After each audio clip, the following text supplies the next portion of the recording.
আমাৰ মধুসূদন প্ৰাথমিক শাখাই 2 দিনৰ কাৰ্যসূচীৰে মহাপুৰুষ শ্ৰীমন্ত শংকৰদেৱ গুৰুজনাৰ 576তম জন্ম মহোৎসৱ ভাগি আমি 2 দিনৰ কাৰ্যসূচীৰে আমি মানে কাৰ্যসূচী গ্ৰহণ কৰিছোঁ।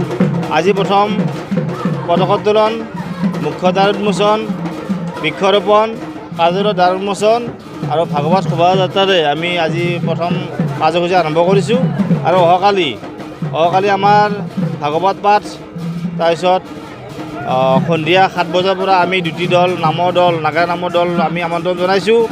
আৰু সেই দুটি হ'ল পাঠক মিণ্টু ৰাজবংশী নলবাৰী আৰু পাঠিকা মৰমী শইকীয়া শিৱাজাৰ। এই দুটি নাম দলেৰে আমি কালি কাৰ্যসূচী আমি সমাপ্ত কৰিম। গতিকে সমূহ নাম ধৰ্ম ৰাইজক আমি আমাৰ এই অনুষ্ঠানৰ সহায় সহযোগ কৰিব বুলি আমি আশা কৰিলোঁ আৰু নামধৰ্মী সমাজক আমি নাম চাবলৈ আহ্বান জনালোঁ।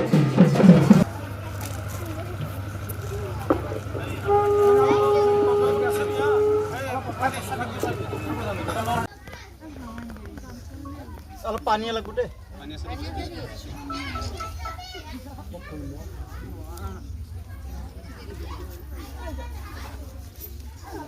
যাতে হয় আৰু আবাৰ